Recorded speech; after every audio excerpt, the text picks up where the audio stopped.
A ver, no han sido pocos los presidentes y exmandatarios que están mirando el caso judicial contra la vicepresidenta de Argentina, Cristina Fernández, como un ataque político jurídico.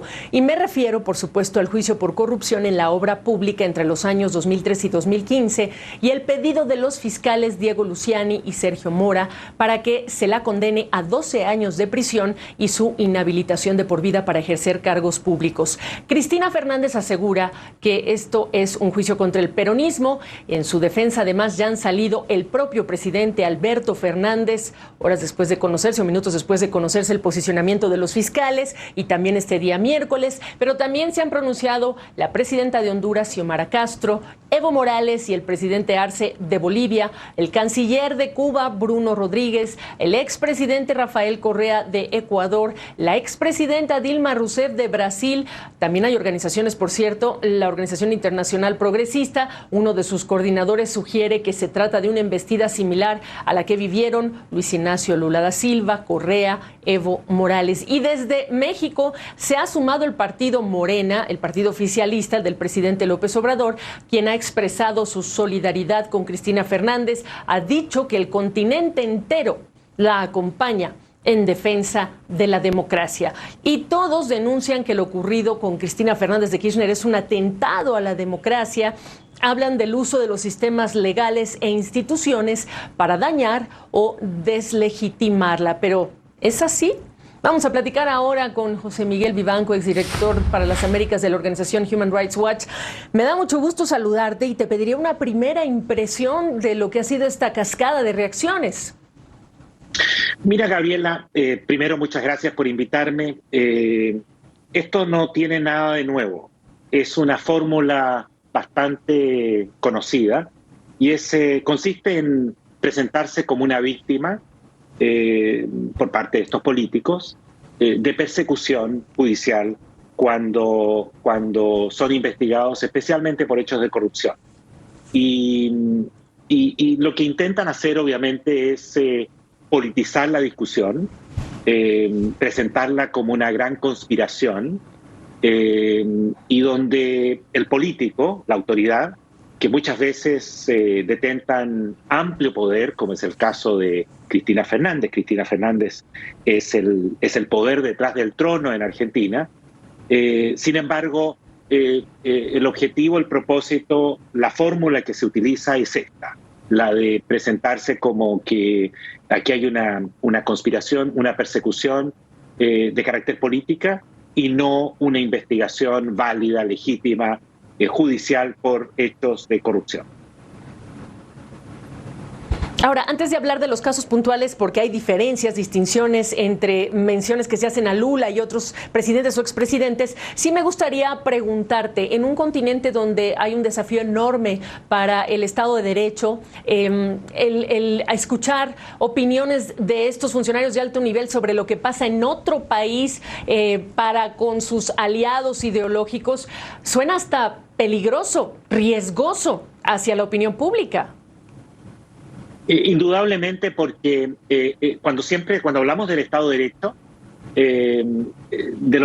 a lo que nos referimos es algo muy sencillo, y es el que las reglas sean parejas para todos, independientemente del poder que esa persona detente en la sociedad. Y yo diría que es encomiable que jueces, que fiscales se atrevan a abrir investigaciones cuando hay evidencias de hechos que son constitutivos de delitos, obviamente que con todas las garantías del debido proceso. Cristina Fernández no es hoy día en Argentina una política en decadencia, una política que ha salido del poder, es la que ejerce principalmente el poder desde el Ejecutivo. Nadie podría sostener que aquí hay una conspiración entre el partido de gobierno y unos cuantos jueces. Es un fiscal, es un grupo de fiscales que está examinando hace ya varios años hechos que parecieran ser realmente constitutivos de delitos, pero será el Poder Judicial el que tenga la última palabra. Un detalle importante, Gabriela, yo creo que estos temas hay que entenderlos que no son necesariamente el monopolio de, digamos, este tipo de reacciones de la izquierda en América Latina. También lo ha habido por parte de la derecha, en el caso de Álvaro Uribe, cuando fue objeto de Investigaciones Penales y se dictó una orden de detención domiciliaria. Sus partidarios, el Centro Democrático, postularon que lo que hacía falta era una reforma judicial e intentaron politizarlo todo, argumentando que la Corte Suprema, la Sala Penal de la Corte Suprema tenía motivaciones políticas. Es calcado el mismo argumento que hoy día están utilizando los partidarios de Cristina en Argentina.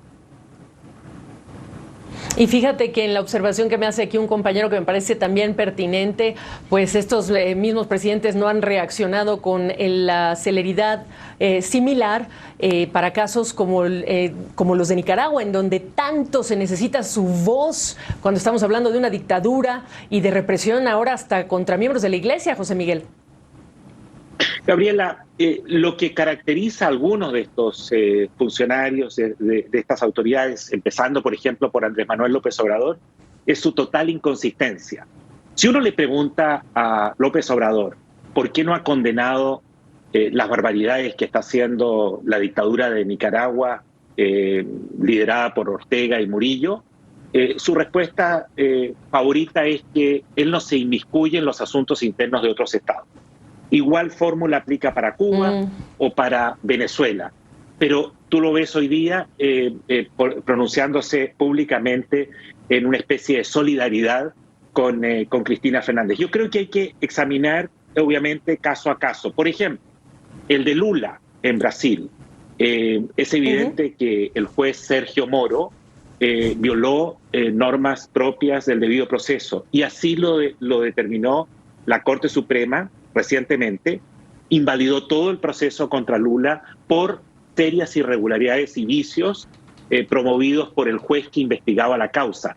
No queda clara la responsabilidad o la culpabilidad de Lula, pero que sí, que se violaron normas básicas del debido proceso, así lo determinó finalmente la Corte Suprema, lo cual te demuestra que los tribunales, cuando son independientes, son capaces de corregir errores.